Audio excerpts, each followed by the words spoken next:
नमस्ते सदावत्सले मातृभूमि। हम लोग बात करने जा रहे हैं आम आदमी पार्टी के नए निर्णय को लेकर। और आम आदमी पार्टी ने राघव चड्ढा को लेकर जो निर्णय लिया है वो स्वाति मालीवाल से भी खतरनाक है। स्वाति मालीवाल से इसलिए खतरनाक है क्योंकि स्वाति मालीवाल के विषय में हम सबको मालूम है कि उनको कितना मारा गया था। मुख्यमंत्री आवास में मारा गया था, फिर उनको फेंक दिया गया था। उसके बाद स्वीकार किया पार्टी ने कि भाई ये अरविंद केजरीवाल के यहाँ हुआ। फिर बाद में पार्टी ने यू टर्न मारा। अरविंद केजरीवाल तब भी नहीं बोल रहे थे, लेकिन स्वाति मालीवाल ने जब विरोधी स्वर अपनाए तो उसके बाद स्वाति मालीवाल से मिलने संजय सिंह गए थे। उसके बाद संजय सिंह ने कहा बात हो गई है, ये हो गया वो हो गया, लेकिन स्वाति मालीवाल ने प्रहार बंद नहीं किए। उन्होंने कहा ये मेरे सम्मान की बात है, अरविंद केजरीवाल को मैंने उठाकर खड़ा किया है, इसलिए अरविंद केजरीवाल के डे वन से हम साथी हैं, हमने कोई ऐसा अपराध नहीं किया। स्वाति मालीवाल राज्यसभा की सांसद थी। राज्यसभा की सांसद होने के नाते आम आदमी पार्टी ने यह कहा कि स्वाति मालीवाल अब राज्यसभा की सांसद नहीं रहेंगी। स्वाति मालीवाल का आरोप था कि उनसे इस्तीफा मांगा गया था। स्वाति मालीवाल ने इस्तीफा देने से मना कर दिया था। अब चूंकि स्वाति मालीवाल ने इस्तीफा देने से मना कर दिया था, इसलिए आम आदमी पार्टी छटपटा के रह गई। छटपटा के क्यों रह गई? क्योंकि आम आदमी पार्टी लगातार ये कह रही थी कि स्वाति मालीवाल कॉम्प्रोमाइज कर गई हैं बीजेपी के पक्ष में। एक आम आरोप यही है उनकी पूरी पार्टी का आम आरोप यही है कि वो आम आदमी पार्टी से हटकर बीजेपी के पक्ष में कॉम्प्रोमाइज कर गई थी, ऐसा आरोप लगाया गया था। स्वाति मालीवाल का विषय ये था कि उनसे राज्यसभा मांगी जा रही थी, उन्होंने राज्यसभा दी नहीं, लेकिन उनको हटा नहीं सकती। अब सवाल ये पैदा होता है कि वो हटा क्यों नहीं सकती थी? हटा इसलिए नहीं सकती क्योंकि राज्यसभा की एक खास बात है। मैं पहले राज्यसभा का इतिहास आपको बताऊंगा। राज्यसभा एक्चुअली उस समय प्रिंसली स्टेट्स के लिए हाउस बनाया गया था। दो हाउस बनाए गए थे। एक हाउस लोकसभा बनाया था जो ब्रिटिश इंडिया के लिए था, और दूसरा राज्यसभा बनाया गया था जो कि प्रिंसली स्टेट्स के लिए था, क्योंकि उस समय जो राज्य हुआ करते थे ब्रिटिश इंडिया के अंदर उनको राज्य नहीं कहा जाता था, उनको प्रोविंस कहा जाता था या प्रांत कहा जाता था। और जो राज्य स्टेट शब्द इस्तेमाल होता था वो प्रिंसली स्टेट्स के लिए इस्तेमाल होता था। तो चूंकि दो तरह की शासन व्यवस्था भारत में थी, इसलिए दो सदन बनाए जाएंगे और दोनों सदनों से कानून पास होगा तभी भारत पैन इंडिया वो लागू होगा, ऐसा तय हुआ था। तो राज्यसभा उसमें 1956 तक प्रिंसली स्टेट्स के लिए रही। फिर बाद में राज्यसभा में प्रोविंसेस के सदस्य भी आने लगे। 1956 में रीऑर्गेनाइज कर दिया गया और सबको राज्य कह दिया गया, प्रोविंस को भी राज्य कहा गया। और अब भारत यूनाइट होकर एक हो गया। आर्टिकल 238 खत्म कर दिया गया था जो पार्ट बी स्टेट्स के लिए था। अब पार्ट बी स्टेट नाम का कोई स्टेट नहीं था, तो फिर राज्य अपने रिप्रेजेंटेटिव वहां पर भेजेंगे, ऐसा कानून था, यानी कि प्रिंसली स्टेट भेजेंगे। पूरे राज्य की जो वहां विधानसभा होगी वो विधानसभा तय करेगी कि उनका रिप्रेजेंटेशन कौन करेगा। कोई पॉलिटिकल पार्टी तय नहीं करेगी। वो अलग बात है कि पॉलिटिकल पार्टी अपने कैंडिडेट उतारती है अपनी संख्या के आधार पर, लेकिन जब चुन जाता है तो पूरे राज्य का रिप्रेजेंटेशन कहा जाता है। इसलिए स्वाति मालीवाल अगर रिप्रेजेंटेशन कर रही थी दिल्ली का, तो स्वाति मालीवाल दिल्ली की रिप्रेजेंटेटिव हैं, ना कि अरविंद केजरीवाल की पार्टी आम आदमी पार्टी की रिप्रेजेंटेशन। इसलिए वो हटा नहीं सकते। लोकसभा से तो एंटी कानून लागू हो जाता है, एंटी डिफेक्शन लॉ लागू हो जाता है, लेकिन राज्यसभा पर लागू नहीं होता। इसलिए स्वाति मालीवाल का कुछ वो बिगाड़ तो नहीं पाए, लेकिन स्वाति मालीवाल के बोलने पर रिस्ट्रिक्शन नहीं लगाया गया था। स्वाति मालीवाल लगातार बोलती रही, हालांकि वो अरविंद केजरीवाल के खिलाफ ही बोलती रही, तो स्वाति मालीवाल के खिलाफ ये नहीं हो पाया। अब देखिए, राघव चड्ढा के लिए जब कहा जा रहा है, राघव चड्ढा के लिए ये कहा गया कि भाई उनको डिप्टी लीडर से हटा दिया जाए। संजय सिंह उनके लीडर हैं। संजय सिंह जब जेल चले गए थे चोरी कांड में, आपको मालूम ही है, टिकट ब्लैकमेलिंग और ये वो बहुत सारे कारनामे, और इन कारनामों में जो शराब घोटाला इसमें सब इन्वॉल्व थे। संजय सिंह जब जेल गए तो उस समय संजय सिंह के जेल जाते समय कौन रिप्रेजेंटेशन करेगा, तब राघव चड्ढा को डिप्टी लीडर बनाया गया था। राघव चड्ढा अच्छा बोलते रहे। पहले दिन जब उनकी स्पीच थी तो जगदीप धनखड़ साहब उस समय राज्यपाल हुआ करते थे, वाइस प्रेसिडेंट हुआ करते थे। राघव चड्ढा का जब समय खराब हो गया तो खत्म हो गया, तो राघव चड्ढा ने ये कहा कि भाई अब हमको मेरी मेडन स्पीच है सर, हमको मौका दे दीजिए। जगदीप धनखड़ साहब ने उनको भरपूर मौका दिया था कि भाई मेडन स्पीच है इनकी, आज पहला दिन है, इनको बोल लेने दीजिए। तब बोलने का अवसर दिया था, भले ही वो उस समय अरविंद केजरीवाल के पक्ष में ही सारी बातें कर रहे थे। लेकिन राघव चड्ढा के बड़े सारे प्रश्न थे। आपको याद होगा जब अरविंद केजरीवाल जेल गए थे, अरविंद केजरीवाल मतलब उस समय दिल्ली के चुनाव और पहले, तब मैं कह रहा था कि राघव चड्ढा और स्वाति मालीवाल आखिर कहाँ हैं? दोनों गायब हैं। राघव चड्ढा ने कह दिया कि आंखों का ऑपरेशन करवा रहे हैं, स्वाति मालीवाल ने कह दिया उनका कोई रिलेटिव बीमार था। उस समय यह तय हो गया था कि स्वाति मालीवाल और राघव चड्ढा दोनों के ऊपर गाज गिरेगी। स्वाति मालीवाल महिला हुआ करती थी, इसलिए स्वाति मालीवाल उनका इजी टारगेट हो गई थी कि स्वाति मालीवाल इजी टारगेट हो जाएंगी, उनको आसानी से वो हटा लेंगे। स्वाति मालीवाल को उन्होंने कर लिया, लेकिन राघव चड्ढा के मामले में उनको ये लगा था कि इतना आसान नहीं है, तो राघव चड्ढा को उस समय डिप्टी लीडर तो बना दिया, लेकिन राघव चड्ढा के मामले में अनुमति दी गई। राघव चड्ढा समोसा प्रकरण उठाने लगे, राघव चड्ढा टिकट का प्रकरण उठाने लगे, टॉयलेट के प्रकरण उठाने लगे, और राघव चड्ढा तमाम तरह की बातें राज्यसभा में करने लगे। भाई हम पंजाब का रिप्रेजेंटेशन करते हैं, हम राज्यसभा हैं, पैन इंडिया सोचते हैं, इसलिए राज्यसभा में वो बातें उठाने लगे। ये सामान्यतः राज्यसभा में जो रिप्रेजेंटेशन करता है वो इस तरह के विषय उठाता ही है। लेकिन आम आदमी पार्टी को ये अच्छा नहीं लग रहा था। उनको लगा कि ये जो है बड़ी डिसेंसी के साथ अपनी इक्विटी बढ़ा रहे हैं, जैसे स्वाति मालीवाल अपनी इक्विटी बढ़ा रही थी, ऐसा उनका आरोप था वीमेन चेयरमैन होने के नाते, और राज्यसभा सांसद होने के नाते वो अपने आप को निखार रही हैं। जबकि निखारना किसको है? सिर्फ अरविंद केजरीवाल को निखारना है। अरविंद से केजरीवाल गुरु हैं, अरविंद केजरीवाल अच्छे आदमी हैं, डबल ईमानदार हैं, कट्टर बेईमान नहीं हैं, कट्टर ईमानदार है, यही सब बोलना है। इसके अलावा कोई इशू नहीं उठाना है। ये आम आदमी पार्टी का अपना एक एजेंडा है। जो भी बोलना है वो अरविंद केजरीवाल बोलना है। जो अरविंद केजरीवाल नहीं बोलेगा वो, और अरविंद केजरीवाल के पीछे खड़ा नहीं होगा, वो आम आदमी पार्टी का नहीं हो सकता। हालांकि पहले तो इंडिया अगेंस्ट करप्शन में राघव चड्ढा और ये सब नए नए लड़के थे, सीए था राघव चड्ढा, तो ये सब लगे हुए थे। लेकिन अब तो अरविंद केजरीवाल अकेले हैं। कुमार विश्वास भी अगर बोलेंगे तो उनको भी बाहर जाना पड़ेगा, जिन्होंने अरविंद केजरीवाल को बढ़ाया। अगर इस विषय पर संजय सिंह बोलेंगे तो उनको भी बाहर जाना पड़ेगा, अगर मनीष सिसोदिया बोलेगा तो उनको भी बाहर, जो कोई भी बोलेगा, यहां तक कि अगर प्रशांत भूषण बोलेंगे तो उनको भी बाहर का रास्ता दिखेगा। सिर्फ एक चीज बोलनी है, वो है अरविंद केजरीवाल। तो उनको हटा दिया और चिट्ठी में यह लिख दिया उसके स्पीकर को, अध्यक्ष को, कि इनको समय ही नहीं देना है पार्टी के टाइम में से।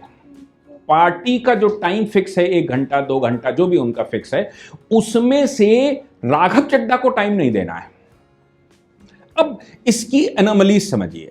बोलना तो शुरू कर दिया सबने, भगवंत मान ने बोल दिया, संजय सिंह बोल दिए, आतिशी भी निकल आई। आतिशी, हालांकि मुझे उस समय डाउट हो रहा था जब अरविंद केजरीवाल छूट कर आए थे, या वो लोअर कोर्ट ने अरविंद केजरीवाल का शराब घोटाले में क्लीन चिट दे दी थी, तो उस समय अरविंद केजरीवाल घड़ियाली आंसू रो रहे थे, मनीष सिसोदिया उनको ढांढस दे रहे थे, जबकि मनीष सिसोदिया ज़्यादा समय तक जेल में रहे।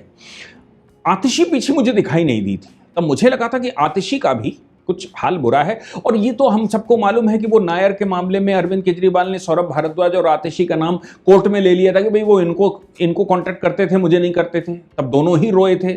आतिशी उस समय समझ नहीं पाई थी। हालांकि आतिशी को जब बाद में कमान दी गई तो आतिशी समझ गई थी कि अरविंद केजरीवाल का नाम लिए बगैर यहाँ कुछ चलने वाला नहीं है, तो आतिशी सुधर गई थी उस समय। लेकिन अभी जो सवाल है वो बड़ा खतरनाक है। ये है कि उनको क्या राघव चड्ढा अब बिल्कुल साइलेंट हो जाएंगे?